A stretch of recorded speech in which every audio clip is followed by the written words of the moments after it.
Então, assim, para a gente não ficar muito preso à apostila, a gente vai dar conteúdo além da apostila, mas eu preciso que vocês leiam a apostila em casa, amém?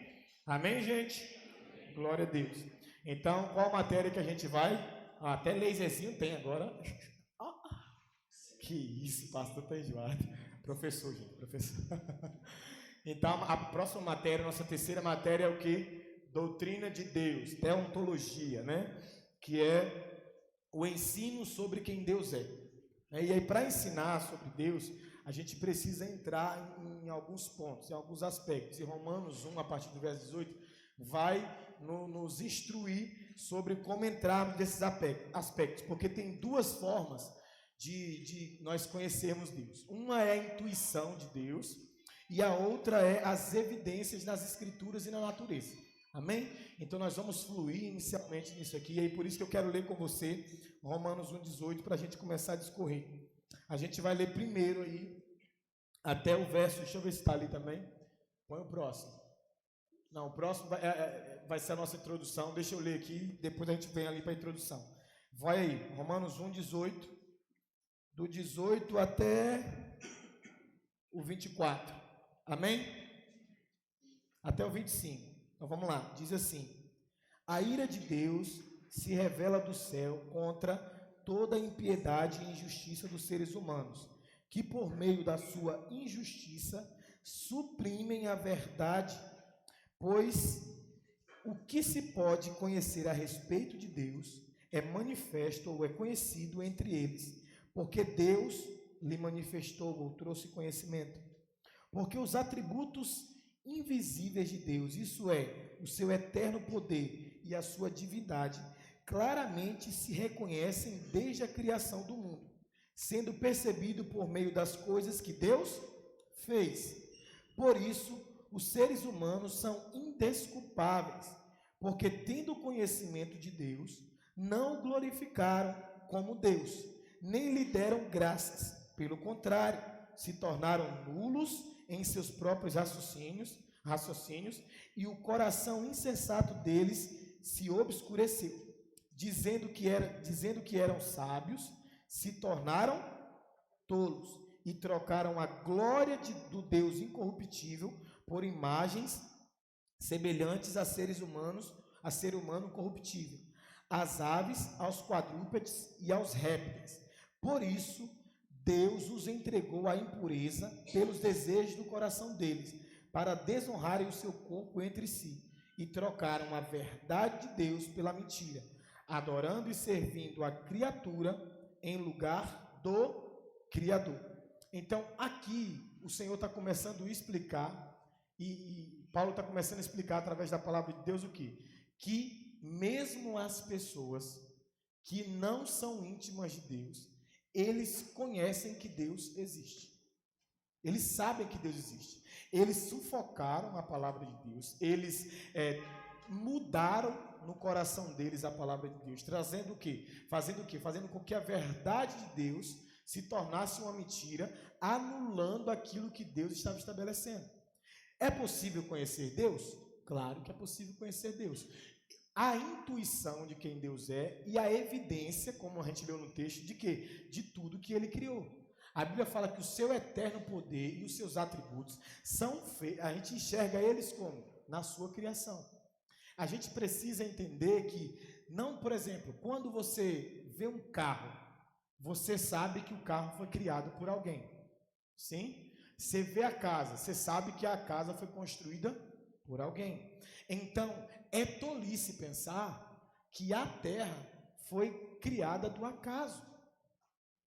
Como alguns falam. Imagine, irmãos, tem um teólogo, agora me fugiu o nome dele, que ele disse assim, que acreditar que a terra veio de uma explosão é como se você acreditasse que existia um ferro velho, e aí viesse uma tempestade e levasse todos aqueles ferros e de repente daquele ferro velho nascesse uma construção perfeita.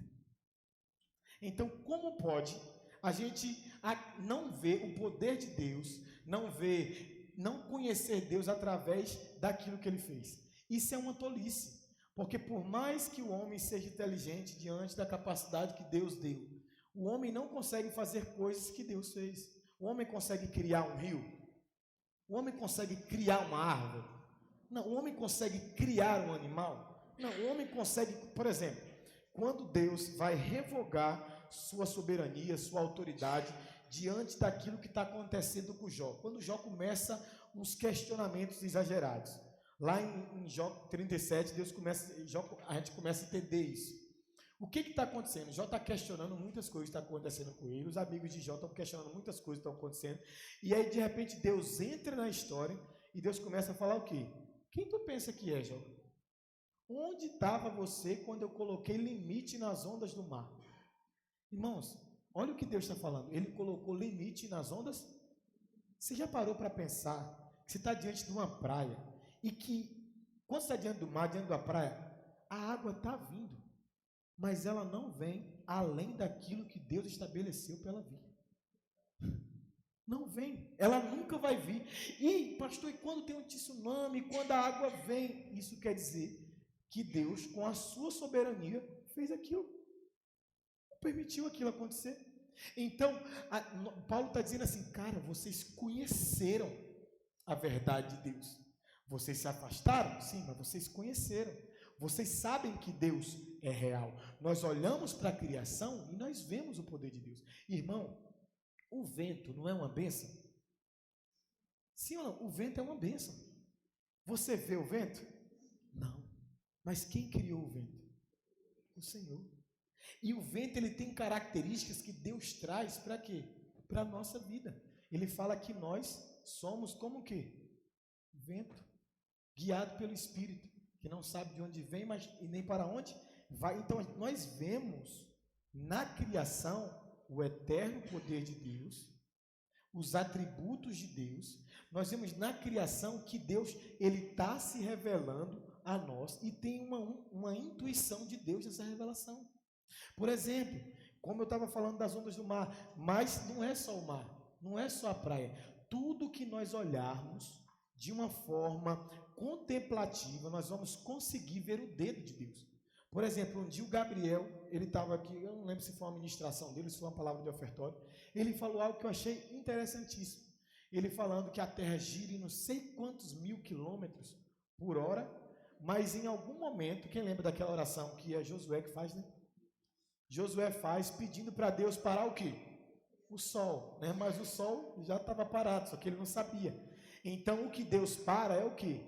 É a terra. Aí Gabriel usou uma expressão aquele dia que eu achei fantástica. Ele usou a expressão assim, imagina se você está num ônibus, num carro, e o carro está em alta velocidade e precisa bruscamente frear. O que vai acontecer com todo mundo que está ali dentro? Vai ser impulsionado para frente. Então, Deus parou a terra para Josué orar debaixo da claridade, lutar debaixo da claridade e vencer uma guerra. Quando Deus parou a terra, aquela terra, parece que a terra está girando devagar, porque isso não está afetando a sua vida. Mas, na verdade, ela está girando em alta velocidade. Então, Deus parou a terra e, ao mesmo tempo, conseguiu manter você intacto, sem você ser impulsionado para frente, como seria num carro em alta velocidade se alguém freasse. Porque se quiser, já viajou com alguém e o cara não viu o quebra-mola e o cara está acelerado e tem que frear em cima. O que acontece? Todo mundo vai. Agora imagine uma terra girando em alta velocidade, Deus para a terra e era como se ele não tivesse parado a terra. Os seres humanos ficaram no mesmo lugar. O que é isso? Deus está revelando quem ele é através de todas as coisas.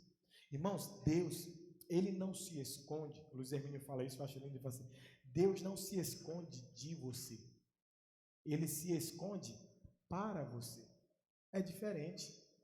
É diferente. A oração de Mateus 6, a Bíblia fala assim, tu quando for orar, entra no teu quarto, o seu secreto, e ora ao teu Pai que está em secreto. O que é que Deus está falando?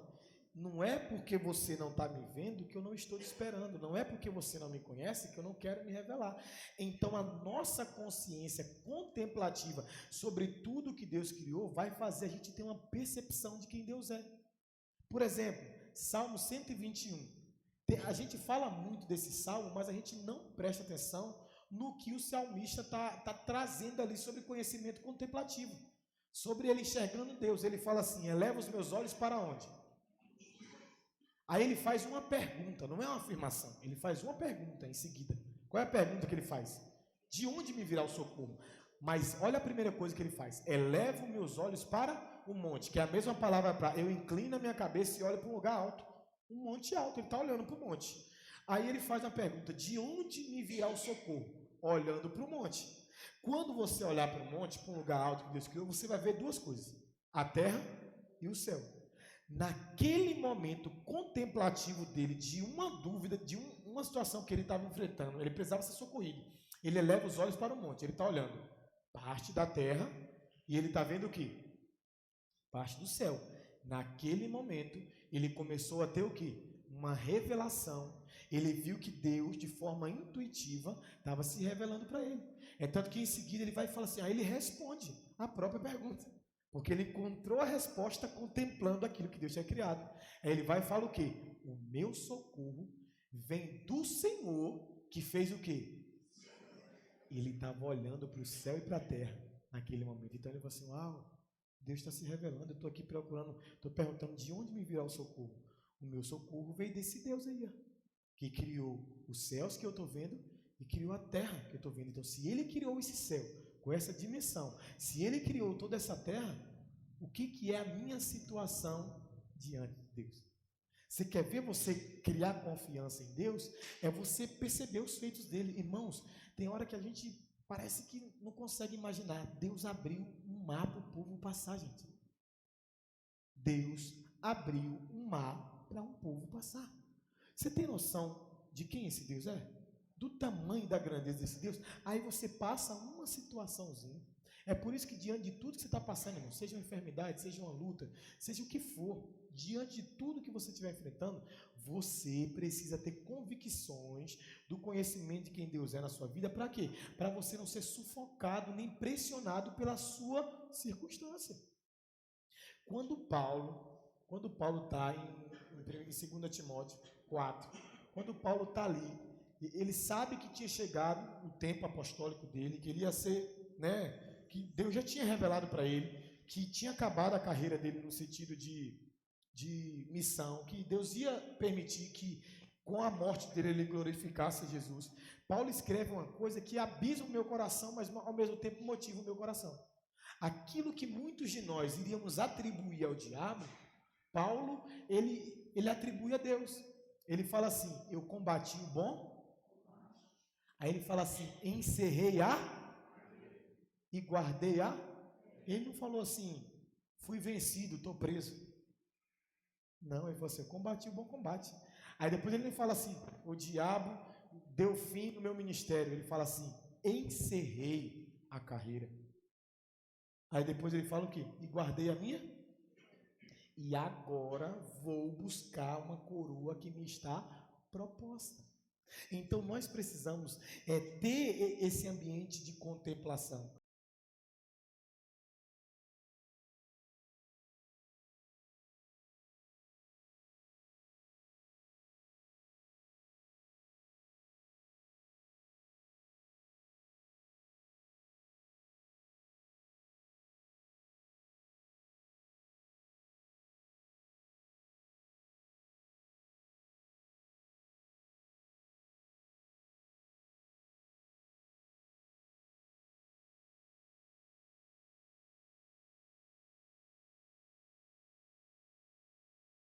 Quando você está no monte, numa hora dessa que você olha para o céu, você fala, nossa, a quantidade de estrelas.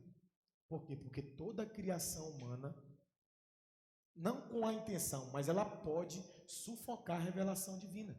É isso que Deus está falando. Cara, vocês pegaram imagens, Paulo está falando isso, vocês pegaram a imagem e transformaram a imagem num Deus de vocês. Você tem noção do que é uma pessoa pegar um pedaço de uma árvore? Quem criou a árvore? E quem criou a imagem? O homem. Aí o homem pega parte do que Deus criou e cria uma imagem com parte do que Deus criou e depois vai, dentro do ambiente que ele pensa que é certo, santifica aquela imagem e depois pede socorro àquela imagem. Por que ele faz isso? Porque ele está pegando, anulando o conhecimento. Agora, por que também que ele faz isso? Porque ele quer de alguma maneira o quê? Ele não quer conhecer o Deus que quer se apresentar a ele. Por que nós criamos, às vezes, deuses para nós? Porque se eu crio um Deus, eu posso determinar o que ele vai ser para mim. Agora, se eu conheço Deus, eu preciso aceitar o que ele é. Se eu crio um Deus, tem cara que o Deus do cara é uma árvore, literalmente. Eu não sei se você conhece algum tipo de religião. O Deus do cara é uma árvore. Ele se comunica com uma árvore como Deus. Depois você pesquisa para você ver. E aí, imagina, irmãos, ele vai ouvir da árvore o que ele quiser. Ué. Ele vai chegar diante da árvore, ficar lá. E aí, de repente, ele vai no coração dele falar que a árvore está falando alguma coisa. Agora, quando nós conhecemos o nosso Deus, é assim? Não. Quando você conhece ele não vai ser para você aquilo que você quer que ele seja. Ele vai ser para você quem ele de fato é. Por isso que nós precisamos ter esse ambiente, né, de entendermos que nós não podemos mudar a verdade de Deus em mentira. Tentar adaptar a palavra de Deus à nossa vida. Tentar mudar a verdade de Deus, não. Por quê? Porque há um perigo muito grande nisso. No texto fala que é quando Deus entrega você a você mesmo. Irmão, deixa eu falar uma coisa para você. É um dos maiores perigos espirituais. É Deus entregar você a você mesmo. Aqui eu não peguei a parte que é voltada para o homossexualismo. Mas a Bíblia fala o quê? Dentro desse texto, que é muito usado para tratar a questão do homossexualismo. Que o homem deixou o uso natural do seu corpo. Qual que é o uso natural? O cara vai se fortalece, vai virar um homem. Em algum momento ele vai ter uma mulher. E vice-versa. A mulher vai lá, vai crescer. Na hora que tiver a idade, em algum momento ela vai ter um marido.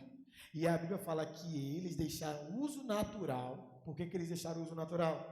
Porque eles transformaram a verdade de Deus em mentira.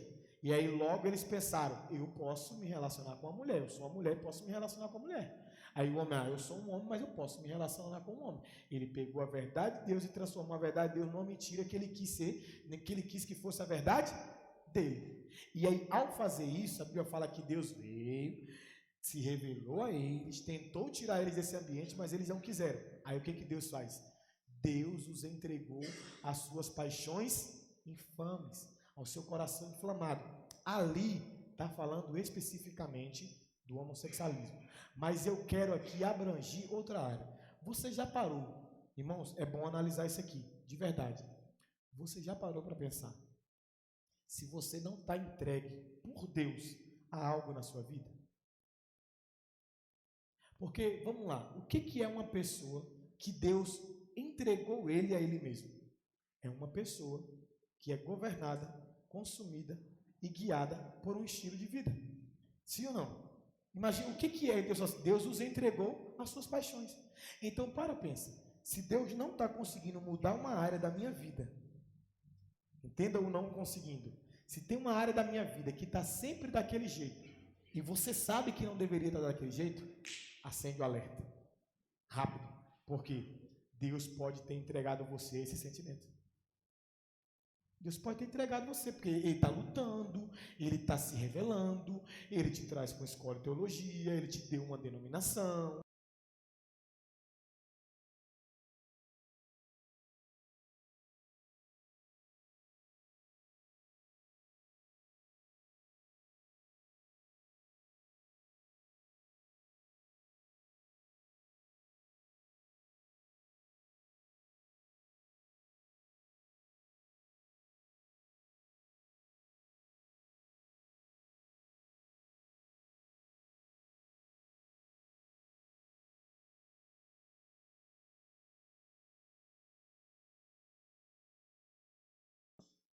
Que o mundo foi criado pela palavra de Deus. Então, fé não é para deixar você ignorante, fé é para deixar você inteligente. Fé não é, agora o cara está lá, ele acredita nesse monte de doido, só fica dizendo que crê, eu creio que vai acontecer. Fé não é em nome de Jesus, em nome de Jesus. Fé não é isso não, gente. Fé é conhecimento do eterno. Fé é conhecimento de Cristo. O justo viverá da fé. Da fé em quem? Da fé em Jesus. Jesus tem uma doutrina nos apresentar. Jesus veio revelar, fazer conhecido quem é o Pai, quem é Deus.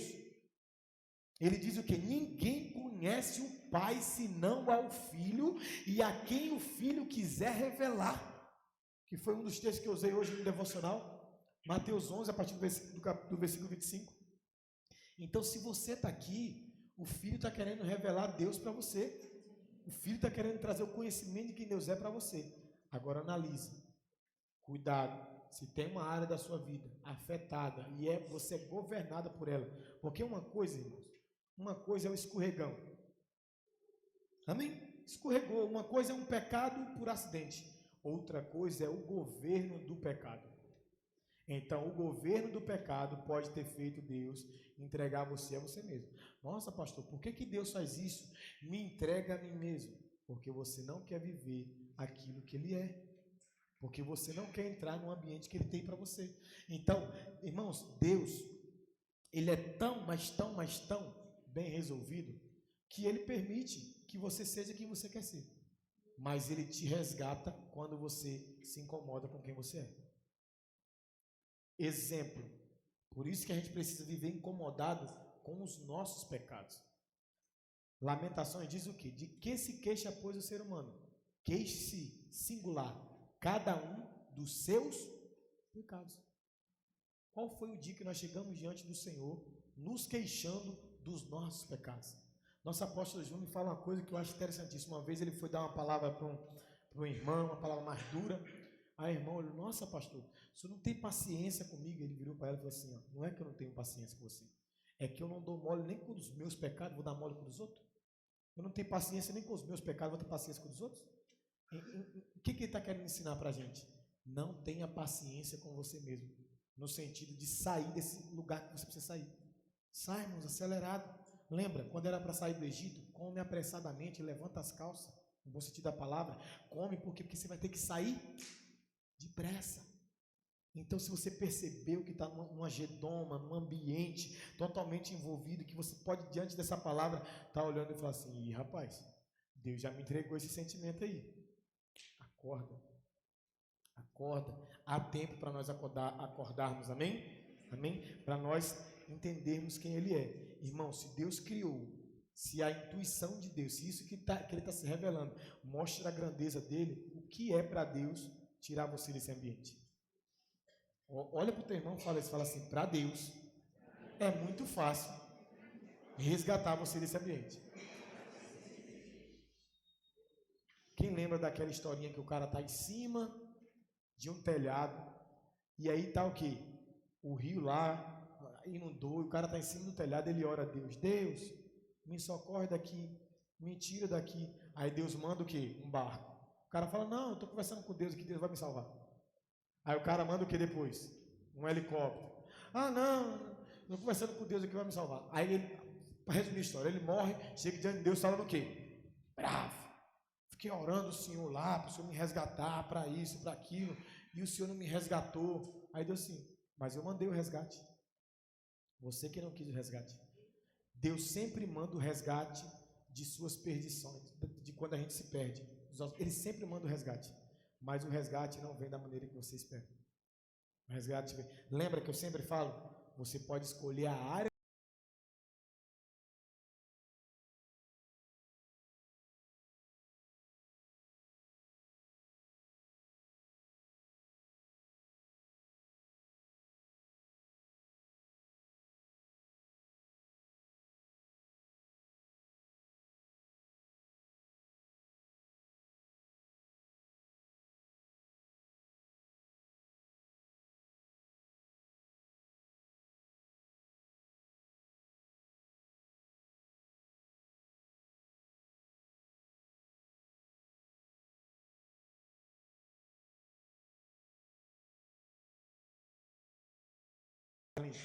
Vamos ver se vai dar liga. Olha que coisa interessante. Por que pensar corretamente em Deus? Está ali a pergunta. Por que pensar corretamente em Deus? Nós precisamos pensar corretamente em Deus. Eu quero aqui dar uma pequena introdução disso aqui. Vai ajudar muito no discorrer dessa matéria. Por que nós devemos pensar corretamente em Deus? Porque você pode entender Deus de uma forma deturpada, sim ou não? Por exemplo, tem gente que pensa que Deus é um Papai Noel. Tem gente que pensa que Deus é um Papai Noel, que vai dar o presentinho na hora que ele quiser, que vai. Tem gente que pensa que Deus é Aladim. O gênio da lâmpada e depois vai sair pedindo desejo que Deus vai fazer. Você está pensando corretamente sobre quem Deus é? E tem gente que o oposto disso, presta atenção, tem gente que pensa que Deus é um papaizinho bom, que vai fazer tudo, apesar que ele é bom, mas daí entendo o sentido figurado, que Deus vai fazer tudo o que ele quer, que Deus é um bonachão que vai fazer tudo o que ele quer. E tem gente que entende o oposto, pensa que Deus, como um dia eu vi a pastora Tamara falar, e é verdade, tem gente que pensa que Deus é um velhinho, carrancudo, com uma bengala lá de cima e esperando você errar para ir te punir, te dar um sacode e vamos. Por exemplo, tem gente que pensa assim ou não pensa? Tem gente que pensa que Deus é um bonachão ou não pensa? Essas pessoas estão corretas? Não. Então nós precisamos pensar corretamente sobre quem Deus é.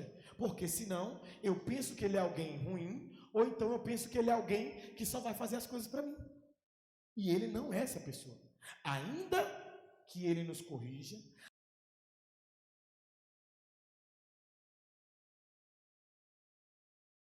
ainda que ele seja um pai bom, ele não vai fazer para você do jeito que você quer e na hora que você quer. Então precisamos pensar corretamente sobre quem Deus é. Nós precisamos, e não tem como, por exemplo, como que você vai pensar corretamente sobre alguém se você não conhecesse alguém? Por exemplo, quem conhece muito uma pessoa? Muito. Eu quero pegar aqui, deixa eu ver como que eu vou fazer isso. Vem cá, PC, vem cá. Eu vou dar aqui uma qualidade para o PC, tá? Eu conheço o PC, eu vou dar uma qualidade para ele.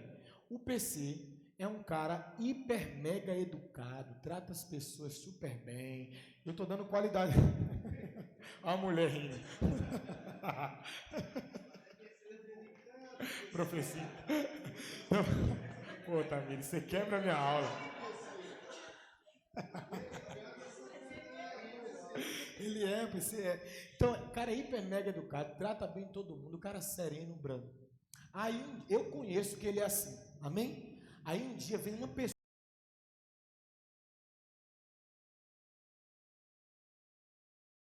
as pessoas mal, aquele cara lá só grita com as pessoas e isso. Eu vou falar o que para essa pessoa que veio falar isso? Você está errado. Hã? Exatamente. Não é a mesma pessoa que eu conheço, não. Eu conheço ele. Ele não é assim. Então, por que a gente deve conhecer Deus corretamente? Porque você precisa saber quem Deus é. Porque senão, como que você vai se comportar diante das coisas? Se alguém vier e falar assim, esse Deus aí é um vacilão. Se você não conhece ele, será que é? Você vai ter que falar assim, não. Ele não é um vacilão, porque eu conheço Deus. Ele é um pai bom, que sacrificou o seu filho, te deu oportunidade à salvação, mas se você não se arrepender, um inferno te aguarda, meu irmão. Até rimou, viu?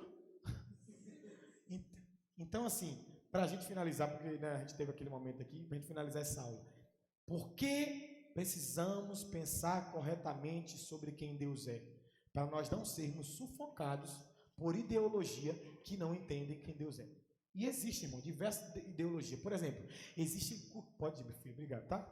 Não você vai ficar sem graça ainda. Existem diversas culturas que acreditam em Deus, mas não conhecem Deus. Irmão, você vira, por exemplo, dentro do nosso país, tem muitas culturas, muitas religiões que acreditam em Deus, sim ou não?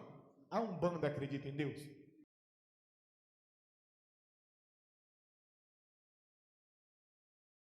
Deus. Acreditar é diferente de conhecer. Você não foi chamado, eu não fui chamado só para acreditar em Deus. Eu fui chamado para conhecer esse Deus. E se eu conhecer esse Deus, eu vou pensar sobre ele de forma correta. Lembra que eu falei aqui uma vez, para a gente finalizar essa primeira aula aqui. Lembra que eu falei que ainda que eu tivesse diante de um ateu e não tivesse mais argumentos suficientes para de repente convencer ele sobre Deus, ele não ia também conseguir mudar quem Deus era no meu coração. Por quê? Porque aquilo que eu já conheço, o que eu já conheço, que é pouco, o que eu já conheço de Deus é suficiente para eu pensar corretamente dele. Então, se alguém consegue titubear a sua fé, fazer você balançar na sua fé, você ainda não conheceu Deus da forma correta. Por que conhecer Deus corretamente? Porque eu preciso conhecê-lo ao ponto de que ninguém mais me convença acerca de outra coisa. Você já está convencido? Se amanhã tu sentar com o testemunho de Jeová, ele pode te convencer de que estão certos? Se tu sentar com um mormon, ele pode te convencer que ele está certo? Se tu sentar com um católico e ele falar assim, porque Deus é um só, ele vai te convencer disso? Eu já estou no vapo já, tá, gente? Ali, tá? Então, assim, fica de pé, que eu já estou no vapo. Os meninos estão ali assim, ó. Vapo. Só porque você é flamenguista, né, gente? Isso é terrível. Então, nós vamos ter um intervalo, tá? Essa aula foi mais curta por causa dos momentos que nós tivemos. Daqui a pouco a gente volta. Pai, em nome